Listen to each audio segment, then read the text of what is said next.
Praise lord. హల్లెలూయా.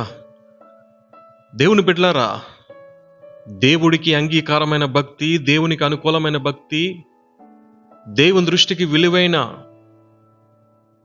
కార్యం ఏదో యోచించి ఆయన్ని సంతోషపరిచే ఒక భక్తి జీవితాన్ని మనం కలిగి ఉండాలి.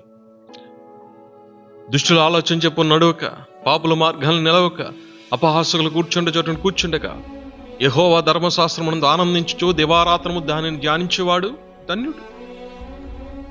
ఈరోజు లోకము కావాలి, దేవుడు కావాలని తిరుగుతున్నావు దేవుని బిడ్డ చాలా మంది బతుకు జీవితంలో. ఏ రోజు కూడా అలా చేయకండి. ఆదివారం బైబిల్ పట్టుకుని దేవుని సన్నిధిలోకి వస్తున్నారు. మిగతా రోజులన్నీ కూడా దేవునితో వ్యక్తిగతమైన సంబంధం ఎవరికీ లేదు. వాక్యం చదవాలి, అనుదినము నా దేవుని యొక్క సన్నిధిలో నేను కనిపెట్టాలి, ప్రార్థన చేసుకోవాలి, వాక్యం చదవాలన్న భయం ఎవరికీ లేదు.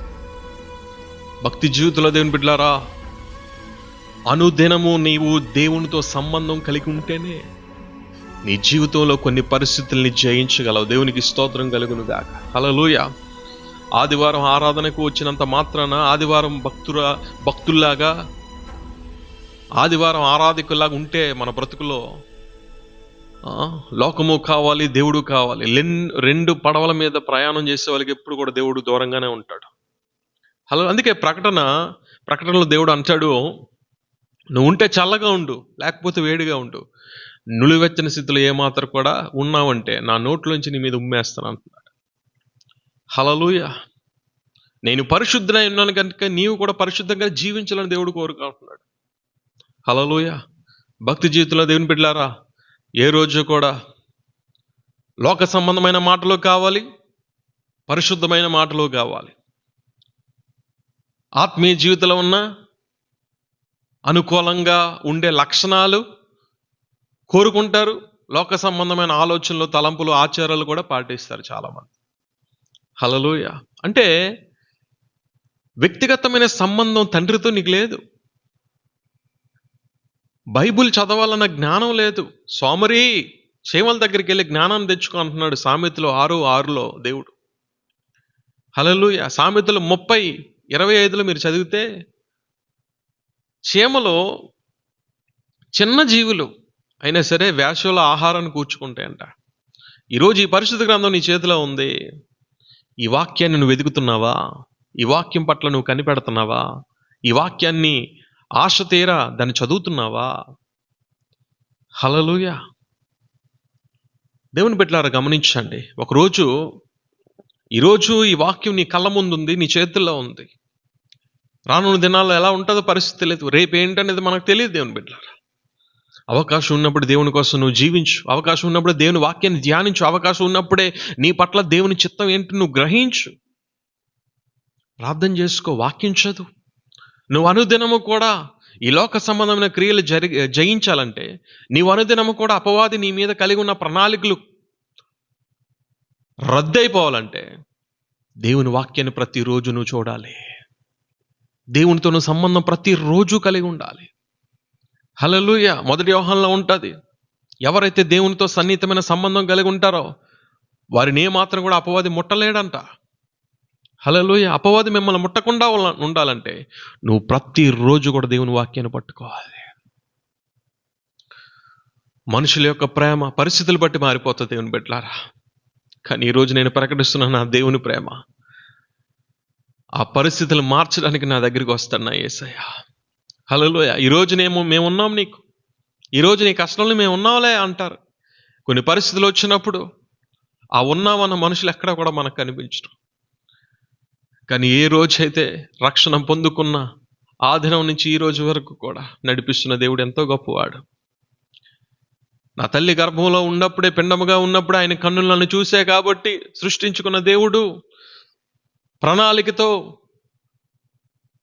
రూపించిన దేవునికి ఉన్న సంకల్పం చాలా గొప్పది. హల్లెలూయా.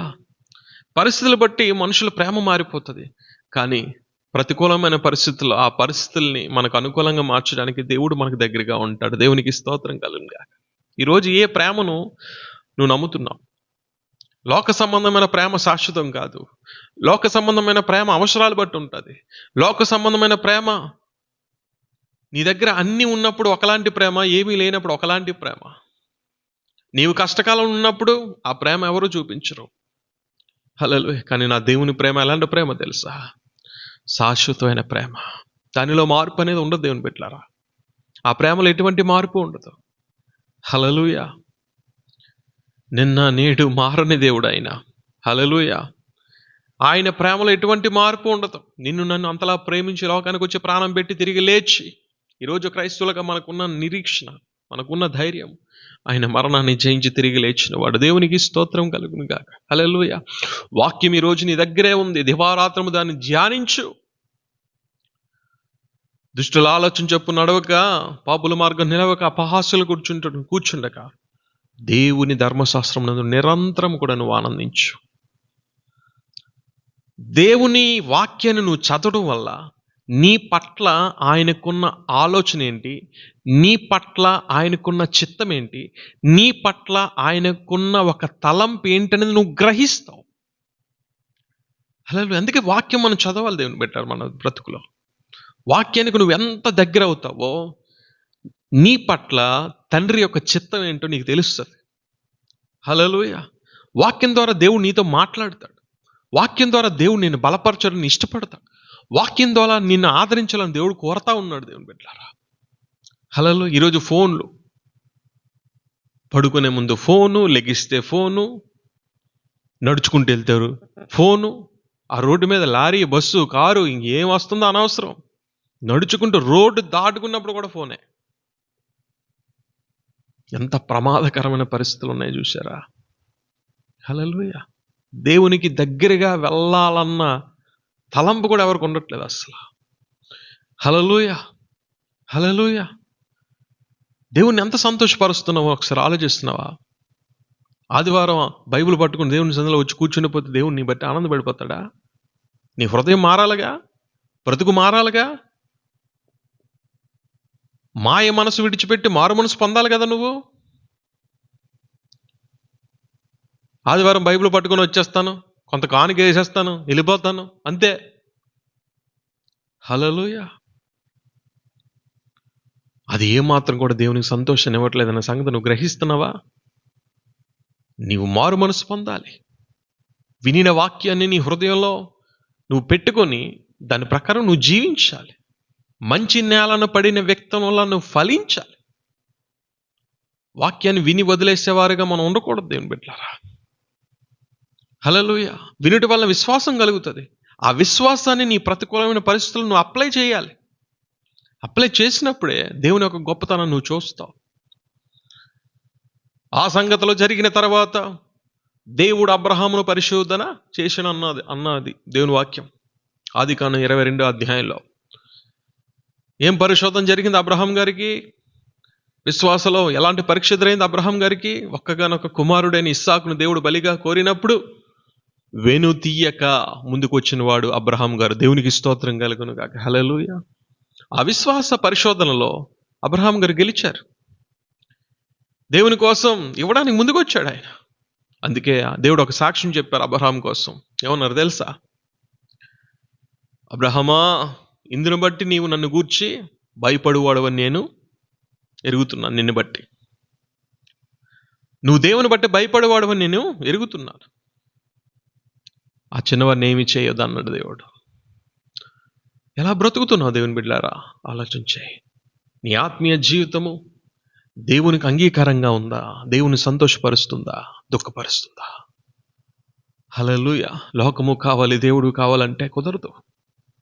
నీ భక్తి జీవితంలో దేవుని దగ్గరికి వచ్చావంటే, రక్షణ మార్గంలో ఉన్నావంటే, విడిచిపెట్టవలసిన విడిచిపెడితేనే నీ బ్రతుకులో నూతనమైన కార్యాలు జరుగుతాయి.